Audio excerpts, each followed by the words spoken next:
현재 시장의 주인공은 1주택자세요. 네. 이런 1주택 실수요자가 실거주 타입이 아니라 전세 끼고 갭 투자하는 형태로 나오는 거거든요. 다주택자를 여전히 계속해서 규제하거나 하는 형태로 나왔거든요. 세제 변동폭이 그냥 1 또는 빵이 되는 거예요. 그러니까 다 내든가 아예 안 내든가. 이거는 근본적으로 문제가 있는 거죠. 대출 성장률이 굉장히 줄어든 상태였다면요. 대출 규제 완화 되게 해볼 만한 정책이라고 되게 생각하는데 대출 이렇게 늘고 있는데 복잡한 대출 규제 완화라는 거죠. 시장 전체에서는 그걸 완화라고 느끼지 못할 것 같아요. 네, 안녕하세요. 브릿지 조한순 기자입니다. 오늘은 여러분들이 정말 뵙고 싶어 하셨을 만한 분을 모셨는데요. 증권가 베스트 애널리스트 출신으로 또 최근에 회사를 설립하신 최상욱 포커머스 대표님을 모셨습니다. 네. 네, 안녕하세요. 최상욱입니다.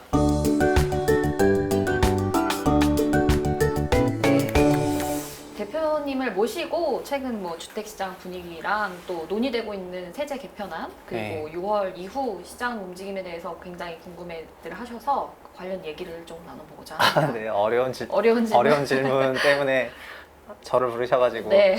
힘든 자리가 되겠군요. 네. 전망 얘기를 네. 안 할 수가 없는데 워낙 네. 족집게로 예전에 과거형으로. 네. 그 13년 하락장, 18년 상승장 뭐 이런 거 맞춘 걸로도 음. 워낙 유명하셨고 최근 방송에서도 얘기하셨던 게 19년 장에 대해서는 예측이 조금 엇나간 게 있다. 그렇죠. 네, 인정을 네. 하셨어요. 그거에 대해서 조금 설명을 부탁드릴게요. 어떻게 보면 14년부터 19년 상반기까지는 어느 정도 예상을 다 했었어요. 주택시장에 그동안 했었던 게 다주택자들 촉진책이고 그들이 이제 어느 정도 퇴출되고 신규 다주택자가 나오지 않으니까 주택의 매수세가 많이 약해져가지고 시장 안정화가 될 것 같다. 이렇게 생각해서 2019년 이후 시장을 안정적으로 전망을 했죠. 근데 현 정부 후반기 들어서 다시 거대한 사이클이 시작이 됐는데 이제 이걸 제가 못 본 건데 현재 시장의 주인공은 1주택자세요. 네. 보통 1주택은 그 집에 실거주, 거주하면서 네. 실거주 실수요가 원래는 일반적이었는데 네. 지금은 실거주 하려고 하다 보니까 대출 규제가 좀 많은 편이고요. 그래서 전세 끼고 집을 사는 게 자기 자본이 더 적게 들다 보니까 또 3040 세대들이 이 과정에서 2017년 파리부동산 대책 발표했을 때 청약 가점제가 또 100% 네. 변하고 이런 변화들로 인해 가지고 청약은 안 되고 대출은 못 받겠고 네. 부동산 시장은 강세고 공급은 나오긴 나왔는데 준공되려면 한참 남았고 네. 그러니까 몇 년은 더 강세로 갈 것 같고 그러니까 사긴 사야 되겠는데 대출 받고 들어가려니까 자기 자본 부담 때문에 전세 끼고 일단 집을 사놨다가 네.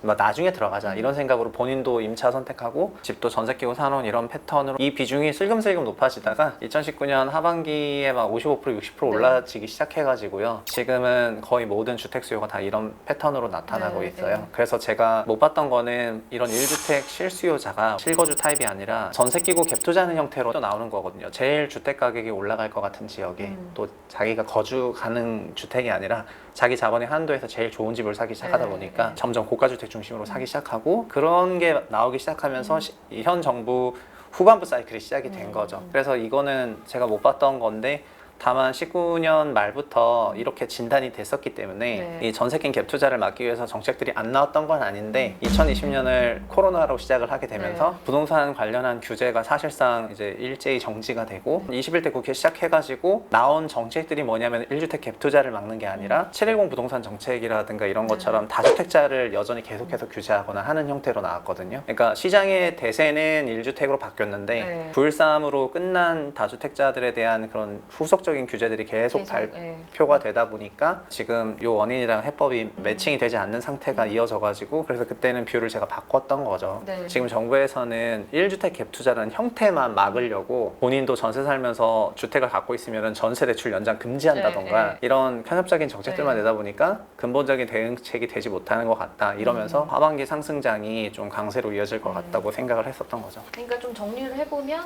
과거에 이제 실수요라고 하면 실거주를 기반으로 한 실수요였는데 요즘에는 이게 갭 투자도 사실은 실수요라고 볼 수 있다. 퍼센티지가 더 높아져가지고 네, 그렇죠. 예. 그래서 이들을 위한 근본적인 대책이 없다 보니 네, 계속 네. 상승세가 이어지고 있다. 빨리 깔끔하게 정리하시네요. 제가 한 10분 얘기했는데 역시 기자님들은 요약을 잘하시네. 정부가 기대했던 게 이제 다주택자 매물 이제 계속 옥죄기를 하면서 매물이 나올 것이다라고 기대를 했었어요. 그래서 양도세 중중과나 뭐 보유세 인상 이런 네네. 걸 무기로 유도를 했지만 나오지는 않아. 어떻게 좀 그거는 너무 당연한 건데 네. 저희가 세금을 깎아주면은 그거를 권장하는 거고 세금을 높이면은 그거를 하지 말라고 네. 하는 시그널을 던지는 건데요. 양도소득세를 높였다는 거는 양도하지 말라는 시그널을 던진 거기 때문에 양도세를 높이면서 거래를 촉진한다는 거는 앞뒤가 맞지 않죠. 네, 그래서 원래는 거래를 촉진하려면은 양도소득세를 낮춰줘야 되는 건 맞는데요. 네. 이게 아마 요새 시장에서 주장하는 양도세를 네. 낮춰야 매물이 나온다는 얘기고요. 정부가 말했던 얘기는 뭐냐면은 올해 6월 1일부터 네. 중과세율이 중과. 플러스 네. 30%포인트인데 지금은 최대 20%포인트니까 좀 더 더 낮을 낮잖아요. 때 사는. 그러니까는 이미 엄청 높은데 이제 좀 더 팔지 않겠냐 이렇게 생각했던 거고, 근데 이미 20%포인트 중과한 것만으로도 양도소득세가 너무 높아서 이제 팔지 않으시는 거죠. 근데 이 부분을 좀 더 근본적으로 생각하셔야 되는 게 있는 게 네. 우리나라의 주택의 양도소득도 저희가 급여로 받는 소득세율을 따라가거든요. 10억 이상의 양도차 과세표준이 있다면은 49.5를 내는데, 다만 여기에 중과세율을 20%포인트, 30%포인트 더해버렸잖아요. 근데 문제가 뭐냐면은 부동산 시장이 안 좋아지면은 네. 주택의 양도소득세율을 면제까지 해줄 때가 있어요. 100% 감면. 요즘처럼 주택가격 상승기면은 갑자기 중과세율을 30%포인트를 때려버려요. 그러면은 그 세제 변동폭이 그냥 1또는 빵이 되는 거예요. 그러니까 다 내든가 아예 안 내든가.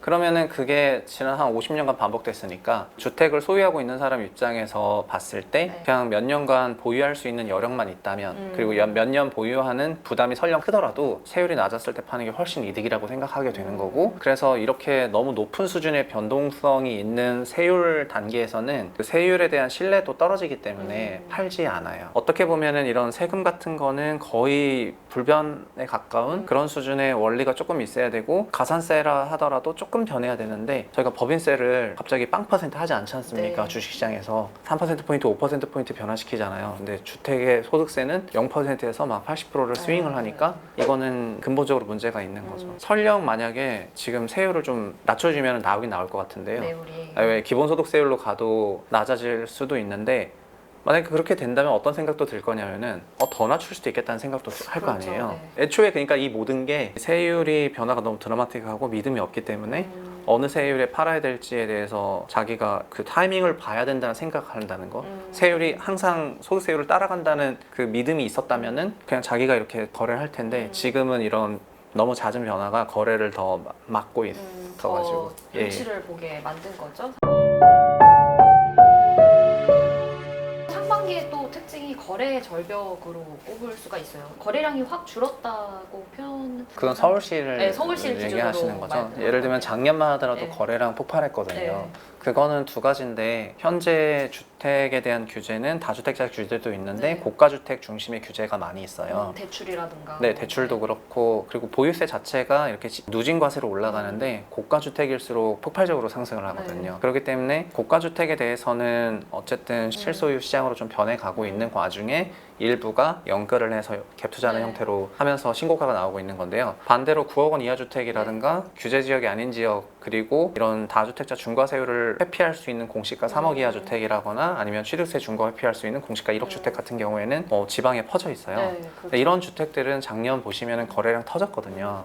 그리고 실제로 이쪽으로 투자 수요가 많이 올라가서 2020년만 보더라도 경기도가 서울보다 훨씬 많이 상승을 했죠. 올해도 마찬가지고요. 네. 지금은 고가주택보다는 고가주택이 아닌 일반 주택의 주택가격 상승률이 매우 높고, 이게 어떻게 보면은 전체 주택 상승한 모수가 훨씬 더 많다는 거니까 이제 사람들이 체감했을 때는 더 상승을 한 거죠. 요즘은 그냥 자기 사는 동네 주변에 다 올랐다고 느낄 거거든요. 그러니까는 더 상승세가 큰 거고, 거래량 침체는 그래서 서울시장만 바라본 거니까 네, 그렇죠. 전체 부동산 시장을 대표하는 단어는 아닌 것 같고요. 지금 거래 매우 활발하죠. 네, 예. 중저가 주식으로 서울 외곽이나 뭐 경기도 이쪽으로도 거래량이 늘고 가격이 오르다 보니까 그런 좀 양분화된 면이 있는 것 같아요. 상반기 주택시장 그렇게 좀 정리를 해봤고, 그리고 지금 좀 뜨거운 게 이제 세제랑 대출 관련해서 이제 개편안 얘기가 당정에서 논의. 지금도 이제 활발히 논의 중인데 아직 갈피를 잡을 수는 없으나 지금 논의 중인 사항으로만 좀 얘기를 해보려고 하는데, 강경한 입장을 보이던 여당에서도 이제 분위기 변화가 좀 감지가 되는데 입장 기조를 수정하는 게 맞다고 보세요? 그대로 강경하게 전체적인 그런 전체적으로 기조는 봤을 때, 예. 바뀌진 않을 거로 저는 바뀌지 않았다. 하고 있는데, 왜냐하면 전체적인 기조와 그 현 상황에 대한 인식 자체가 제가 말한 부분이랑 많이 비슷할 거라고 생각하거든요. 왜냐하면은 재산세는 내는 사람 많지만 또 경감을 해주더라도 경감되는 세액 자체가 크지 않아서 않죠. 어떻게 보면은 되게 생색내기 좋거든요. 재산세는 거의 모든 주택에 적용이 되니까요. 그래서 특히 실수요자와 뭐 투자자, 다주택자 모두 다주택자를 꼭 투자자로 보는 건 아니지만 그 프레임을 갖고 네. 있잖아요. 주택수가 많으면은 투자자라고 바라보기 네. 때문에, 그러니까는 재산세를 감면해주면은, 그리고 1세대 1주택에 대해서만 감면해주면은 실수요자 재산세 감면해주고, 큰 원칙이 두 개라고 본다면은 실수요자 보호하고 투기 수요를 근절하겠다는 게 큰 네. 원칙이라고 생각이 되는데, 여기에 대해서 시장과 정부의 인식이 좀 다른 것 같고요. 시장에서는 부동산을 많이 갖고 있으면은 투기 수요라고 생각하는데, 그쵸. 부동산의 규모가 크면은, 근데 정부는 주택 수가 많으면은 투기 수요라고 생각하니까 네. 매칭이 안 맞는 부분이 없진 않은 것 같고, 이제 정부는 1주택도 실거주는 실수요에 네, 해당이 그쵸. 되고 1주택 갭 투자한 사람은 네. 투기적이다 이렇게 해석을 하잖아요. 그러니까 여기서도 1주택자들도 아니 나도 원래는 투기적이 아니고 대출 네. 나왔으면 들어가서 할 건데 네. 대출 때문에 못 들어갔으니까 너가 나를 이렇게 만들어 놓고 나를 투기꾼으로 몰면 어떡해 하면서 이제 나오는 거여서, 그런 서로 간의 눈높이를 맞추는 튜닝은 필요한데, 어쨌든 지금은 다주택자 규제, 네. 1주택자 규제 완화, 그런 그대로 맥락에서 가고 재산세도 뭐 규제 완화 해줄 만한 거죠. 그 기조가 이어지는 거니까요. 그럼 어느 정도 돼야 스탠스가 바뀐다고 보세요? 민주당에서 받아들이는 게 어느 좋아? 정도요? 뭐 대출 규제나 대출 규제도 그런 것 같아요. 우리나라 대출 제도의 근본적인 고질적인 문제점 하나가 상품 베이스이거든요. 네. 주택담보대출. 그러니까 차주의 주민번호 베이스로 이렇게 전체 대출을 계산하지 않고 딱 그 상품. 그러니까 내가 이거를 위장하기도 쉬워요. 제가 사업자로 신분을 바꿔가지고 사업자 대출 받으면은 가계 대출은 대출 규제 받고 있는데, 그쵸. 예, 사업자의 주택담보대출은 85%까지 열리니까 그러면은 돌려가지고 사업자 대출 받으면 되는 거잖아요. 그래서 대출 규제 상품이 있는데도 불구하고 총 이제 대출액의 증가 속도나 가계 총 대출의 증가 규모는 너무 압도적이고, 이번에 4월 가계대출 통계도 네. 엄청나게 나온 거 아시죠? 월에 24조 빌릴 정도로 엄청나게 빌렸고, 저희가 연에 그러면 한 120조에서 네. 100조 원 정도 빌리는 거여가지고, 이 정도 유동성이면은 그것도 가계만요. 네. 그러면은 사업자 대출 받는 것까지 계산도 안 되고 있는데, 그것까지 계산 받는다고 생각하면은 엄청난 유동성이 공급이 되는 거여가지고요. 대출 규제를 여기서 완화해준다. 이 가계대출 증가 속도나 여러 가지 모든 통계가 여기서 대출 규제를 완화해줬을 때 그거를 해줄 수 있는 환경인지에 대해 가지고, 그러니까 저는 이게 스텝이 다 꼬였다고 생각하는 게, 대출 성장률이 굉장히 줄어든 상태였다면은요, 대출 규제 완화 되게 해볼 만한 정책이라고 되게 생각하는데, 대출 이렇게 늘고 있는데 여기서 대출 규제 열어버리면은 더 늘어날 거라고 생각할 거잖아요, 사람들이. 맞아요. 그러니까 이거를 정말 손을 대기도 애매하고 안 대기도 애매하고, 그래서 자기 스텝들이 많이 꼬였다고 생각하죠. 네. 그래서 저는 개인적으로 물어본다면은 대출 규제를 청약 당첨자에 대해서만 풀어준다거나 그럴 수는 있다고 생각하는데, 기존 주택을 매입하는데 대출 규제를 막 LTV 80% 90% 아니면 70% 이런 식으로 열어줄 가능성은 아직은 조금 낮은 걸로 생각합니다. 대출 규제 완화도 정말 실수요자에 한해서, 그렇겠죠. 실수요자에 한해서. 근데 그 실수요자의 기준을 구체적으로 정하게 될 텐데, 네. 기존 주택을 실거주 목적으로 대출 규제 완화를 해주더라도요, 소득 기준 소득, 제한을 네. 하고, 그 다음에 실거주 제한을 하고, 주택가액도 제한을 하고, 이런 식으로 복잡한 대출 규제 완화라는 거죠. 그래서 적용 그 타겟은 대출 규제 완화를 받겠지만 시장 전체에서는 그걸 완화라고 느끼진 못할 것 같아요. 근데 사실 보금자리 대출이라고 해서 그게 이제 중저가 아파트를 매입하는데 그렇죠. 상공가구들이 많이 이용했고, 네네네. 그래서 실제로 6억 원 이하 뭐 C가 말랐다. 생애 최초 뭐 주택 구입자에 뭐 한정이 되겠지만, 이런 식으로 이렇게 규제가 완화가 되면 또 한 번 또 폭발이 일어나지 않을까. 기존에 있는 그런 실수요자를 위한 금융 상품들은 잘 돼 있어요. 어느 정도는 아까 말씀하셨던 과거의 디지털부터 시작해서 이런 거 잘 돼 있어가지고, 그래서 그런 효과가 엄청나진 않을 거로 생각은 하고 있긴 있는데, 그리고 더 현재 완화해줘도. 이미 주택 가격이 좀 높아버린 상황이어가지고, 그래서 이 높아진 주택 가격에서 그 가격을 베이스로 대출을 받는다면은 그 대출액도 적진 않다 보니까 네. 이제 그런 것도 부담이어가지고. 어느 정도 완화해줄지는 모르겠지만 완전히 뭐 시장 폭등으로 이루어질 폭등, 그런 폭등까지는 것까지는 아니라고 아닐 수도 생각. 있다. 왜냐하면 현재 그렇게 대출을 받아서 집을 사시는 마켓이 됐을 때는 주택 가격이 폭등한 적은 거의 없었어요. 실수요자 마켓으로 변하더라도 하더라도? 대출 규제가 완화된다 하더라도요, 그쪽 마켓의 주택 가격 상승률이 매우 안정적일 거예요. 왜냐하면은 이게 저희가 자금조달 계획서를 받아봤을 때 전세 끼고 집을 사는 사람의 비중이 높았던 지역에서 일제히 상승. 상승하거든요. 예. 네, 그래서 그 갭 투자가 많이 몰리는 지역에 외부 수요가 초과적으로 공급된다는 거기 때문에 그 지역이 많이 올라간다는 건데, 그리고 대출 받고 거주하시는 분들은 어쨌든 그쵸. 해당 실수요. 지역의 실수요자 분들이시고 그런 분들이 막 이렇게 하진 않으셔가지고 전체적인 상승. 네, 오히려 대출 규제 완화를 통해 가지고 특정 지역에 한다 하더라도 그게 막 대출 풀어주니까 집값 올라가고 이거랑은 다르다는 컨셉입니다. 현재 네. 주택 가격 상승은 다주택자들이 갭 투자하면서 주택임대사업자 등록했던 게 18년 상반기까지 사이클이고 1주택자들이 갭 투자 비중을 조금 늘려가면서 지금 그게 한 60, 70%된 게 현 정부 하반기 사이클이기 때문에 실수도 뭐 실거주가 있고 저희 갭 투자가 있는데 네네. 갭 투자 쪽이 사실 상승률을 더 키운다고. 네, 그거는 하더라고요. 거의 그냥 뭐라 그럴까, 저희가 밥을 먹으면은 잠이 오는 것처럼 똑같은 거의 그냥 과학적인 진리라고 할까요? 네. 전세 끼인 갭 투자 비중이 높은 지역에서 그냥 지금까지 한 번도 예외 없이 주택가 상승률이 압도적이었어요.